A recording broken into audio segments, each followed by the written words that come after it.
तो स्टूडेंट्स, कैसे हैं आप?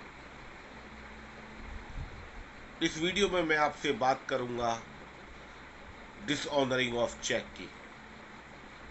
इन our last 5 videos of Negotiable Instrument Act 1881, I had told you about the introduction of the different negotiable instruments, their features in common. Then, in detail, separately, I had told you about the promissory notes, bills of exchange, and checks, which are the instrument of negotiable instrument. Along with this, I gave you the list which instruments are including in the NIA 1881 and which instruments are not contained or are not part of NIA 1881. Further, we have discussed about the classification of negotiable instruments. इसके बाद I had talked you about how to do the endorsing and endorsing of two types. This is for bearer instrument, it is only by the delivery, and for the written documents, it is endorsing is based on the order. Along with this, we have discussed lot many things, different features of the different instruments with promissory note, check and the bills of exchange. इसके अलावा special crossing को हमने discuss किया, different types of endorsing को हमने discuss किया, और अब इस वीडियो में I am going to tell you about the dishonouring of the cheque. This concept altogether all not only fulfill the requirement of the just completion of content, the concept of our Negotiable Instrument Act 1881, but also you may find this happens in daily routine of life of ours. When you go to the bank and you have to deposit the check in the bank branch, or you are writing a check, being a drawer you are writing a check, or you are receiving a check being a payee, so such thing, and suppose checks are being dishonored, so what are the punishment in this case, and what events contained in case of dishonoring of checks, and what is the procedure to sue against the drawer if his check is disowned. That all things I'm going to tell you in this video. So let's have a discussion on the dishonoring of the checks. Thank you.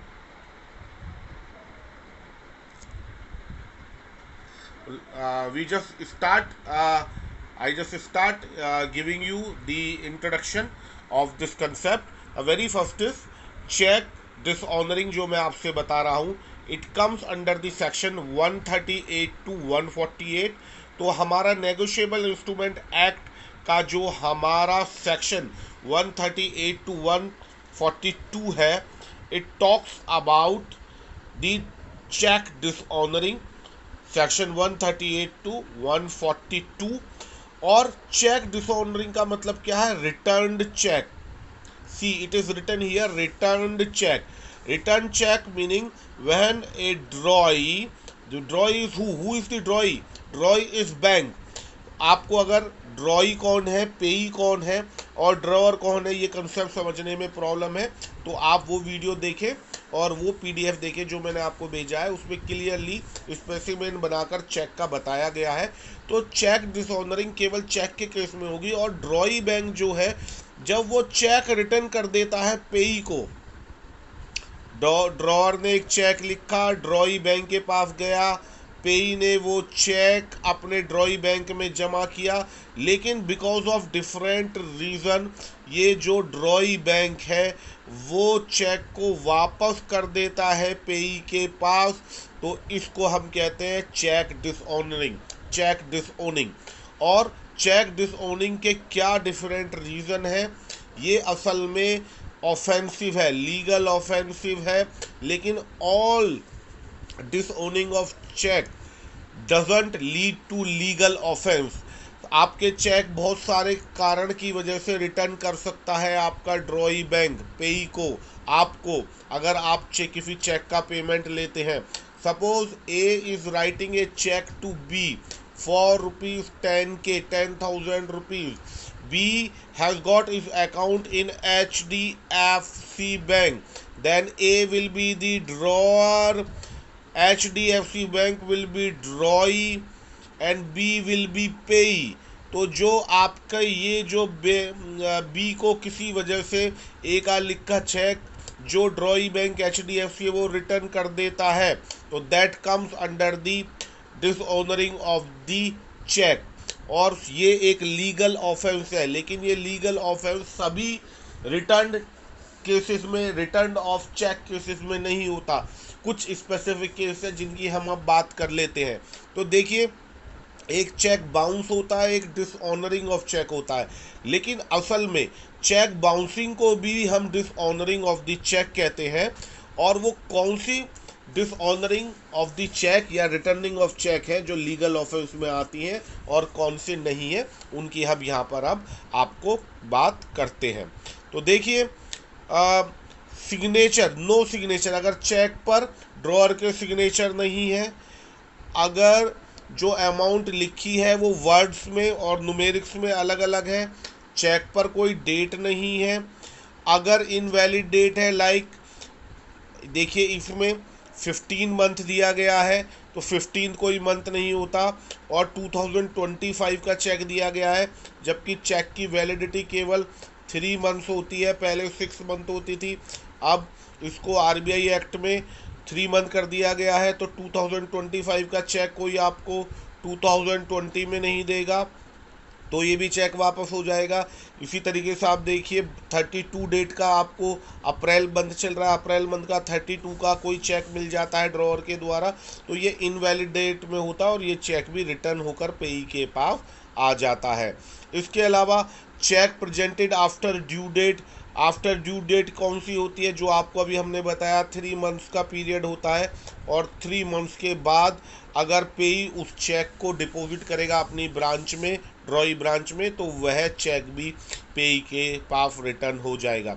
इसके अलावा over writing की गई है check पे बार बार, alteration किया गया है, death, और देखिए एक बहुत ही पेकुलियर यहाँ पर रिटर्न ऑफ चेक हो सकता है इसके, इसमें डेथ ऑफ इशूअर, जो ड्रॉअर है अगर उसकी डेथ हो जाती है और ये इंटीमेशन बैंक के पास एनी हाउ आ जाती है, तो भी वो पेई को चेक रिटर्न कर सकता है। इसके अलावा अगर चेक किसी अनलॉफुल ऑब्जेक्ट के लिए दिया जा रहा है और ये इंटीमेशन बैंक को एनी हाउ पता चल जाती है, तो भी बैंक इस चेक को पेई को वापस कर सकता है। ठीक है। इसके अलावा अगर चेक की जेन्युइननेस और ओरिजिनलिटी पर भी बैंक को, ड्रॉई बैंक को कोई कन्फ्यूज़न है, तो it disclose, it can return the cheque. और चेक जेन्युइननेस और ओरिजिनलिटी से क्या मतलब है? जेन्युइननेस और ओरिजिनलिटी से मतलब है कि चेक को स्टॉलन किया गया है, चुराया गया है, उसकी इस तरीके की कलर्ड फोटो कॉपी कर दी गई है कि वो it looks like original, but it is actually it is the fake one, it has been made by the different technology and this is not indeed the original cheque. तो ये सारी चीज़ें जो आपको ये डिफरेंट आपको यहाँ पर हमने रिटर्न ऑफ चेक के कॉजेज़ बताए हैं, रीज़न बताए हैं, ये कोई भी कॉज ऑफेंसिव नहीं है, इसमें कोई लीगल एक्शन नहीं लिया जा सकता, but this is also known as dishonouring of the cheque. अब बात करते हैं इसके अलावा ऐसे कौन से कारण हो सकते हैं कि जिसमें चेक वापस होने के बाद सजा का भी प्रावधान है। देखिए, सबसे पहले जो डिसओनिंग ऑफ चेक है वो है insufficient balance of the drawer even for very small amount. तो ये एक लीगल ऑफेंस है, यहाँ पर देखिए ये लीगल ऑफेंस है, क्लियर लिखा हुआ है। अगर इनसफिशिएंट बैलेंस है और उसके बाद भी ड्रॉअर पेई को एक चेक इशू कर देता है even for slightly small amount, then it will lead to the legal offence. How? Suppose drawer Mr. A writes a check and it gives to Mr. B who is paying for ₹10,000, लेकिन उसके account में पैसा है 9,900। It is very small amount, this cheque is below of ₹100 only, but bank can take legal action against the A. A is the drawer because A is not maintaining in sufficient balance in his account. इसके अलावा exceed arrangement in case of overdraft होता है।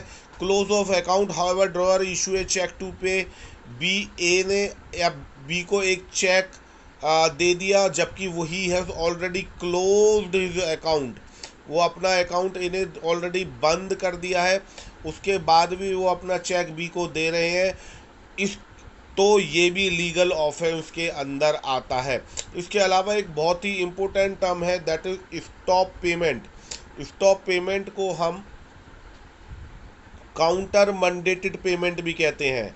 Banking language में counter mandated payment, अगर आप किसी banker से पूछेंगे तो what is counter mandated payment, it mean stop payment.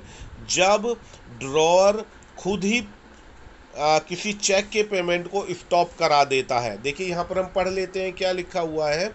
When drawer issuer himself get the payment stop after requesting to bank, so bank does not accept the cheque while account is having drawer's account having sufficient balance. तो आप समझ गए, ए ने एक check लिखा B को, लेकिन अपने जो ड्रॉई बैंक है, मान लीजिए ड्रॉई बैंक इस केस में HDFC से है, और ए ने HDFC को बोल दिया कि जब बी आपके पास चेक लेकर आए तो कृपया उन्हें पेमेंट ना किया जाए, जबकि ए के अकाउंट में सफिशेंट बैलेंस है, तो भी किसी रीजन की वजह से उन्होंने उस चेक को स्टॉप करा दिया। ए ने इस चेक को स्टॉप करा दिया अपने HDFC को रिक्वेस्ट करके, इंस्ट्रक्शन दे के कि बी को उस चेक का पेमेंट ना किया जाए। तो इसको हम कहते हैं स्टॉप ऑफ चेक और काउंटर मंडेड पेमेंट। तो ये वाला केस भी अगर मोर देन वन और बार बार इसको ड्रॉअर करता रहता है, ए करता रहता है, तो it also can lead to legal offence. ठीक है, अब बात करते हैं कि इसको लीगल ऑफेंस क्यों बनाया गया है। देखिए, there is a contract between drawer and payee, जो हम बात कर रहे हैं ए और बी के बीच ये पेमेंट होता है। ए जब बी को कोई चेक देते हैं तो ये कॉन्ट्रैक्ट बनता है, और इंडियन कॉन्ट्रैक्ट एक्ट में कोई, हम जानते हैं कि कॉन्ट्रैक्ट कभी भी ब्रीच नहीं होना चाहिए until unless it is the condition beyond of human control. If it is the condition beyond of human control, there are different provisions already given in Indian Contract Act 1872. While if it is done intentionally तो ये account, ये contract breach हो जाता है। और अगर contract breach हो जाता है, देखिए यहाँ लिखा है contract must not be breached ever, तो it become the criminal offence of cheque dishonouring. तो कभी भी किसी भी कंडीशन में इंटेंशनली या रिपीटिंग इस तरीके के रिपीटिंग इवेंट नहीं होने चाहिए। ठीक है, आगे बढ़ते हैं। तो देखिए, ड्यू टू क्रिमिनल ऑफेंस क्या कंडीशन है, किस तरीके के प्रोविजंस हैं, वो हम जल्दी से डिस्कस कर लेते हैं। तो ये इस तरीके के केस जो चेक बाउंस या चेक डिसऑनरिंग के होते हैं, ये किसके पास जाते हैं, ये जुडिशियल मजिस्ट्रेट फर्स्ट क्लास या मेट्रोपॉलिटन मजिस्ट्रेट के पास जाते हैं, क्योंकि ये क्रिमिनल ऑफेंस है और केवल ये दो ही है जो इस तरीके के केस को सुनते हैं, और ये क्रिमिनल कोर्ट में जाते हैं क्योंकि क्रिमिनल ऑफेंस है। तो ये किसके पास जाते हैं, judicial magistrate of first class और मेट्रोपॉलिटन मजिस्ट्रेट। तो ये क्या होते हैं, judicial magistrate of first class and metropolitan magistrate, these are the hierarchy और द रैंक्स ऑफ द जज और दी मजिस्ट्रेट। प्रोसीजर क्या है, जल्दी से प्रोसीजर देख लेते हैं। देखिए, सबसे पहले ये प्रोसेस यहाँ पर दिया हुआ है। सबसे पहले क्या होता है, जैसे ही बैंक चेक वापस करता है, बैंक ने चेक वापस किया, डिसऑन कर दिया, पेई को चेक दे दिया, और वो इन्फॉर्म करता है कि सर आपका चेक वापस किया जा रहा है जो आपको ड्रॉअर से मिला है, और बताता है रीज़न क्या है। वो रीज़न बताएगा कि सर इस रीज़न, मैडम इस रीज़न की वजह से चेक को वापस किया जा रहा है। अब जब चेक का रीज़न पता चल गया तो पेई समझ सकता है कि चेक का जो रीज़न है वो it can lead to legal offence. तो होल्डर या जो पेई है वो अपने लॉयर की सहायता लेकर, अपने एडवोकेट की सहायता लेकर एक लीगल नोटिस भेजेगा within 30 days to the issuer और ड्रॉअर। जब चेक उसको मिला उस डेट से 30 दिन के अंदर, 30 days के अंदर वो एक इंफॉर्मेशन भेजेगा कि सर ड्रॉअर को जिसने उसको चेक दिया था पेई को कि आपका चेक वापस हो गया है। उसके बाद होल्डर अगेन 15 दिन के अंदर डिमांड करेगा पेमेंट की ड्रॉअर से कि आपका इनसफिशिएंट बैलेंस होने की वजह से चेक बाउंस हो गया है, तो कृपया आप मेरा पेमेंट कर दें विद इन 15 डेज।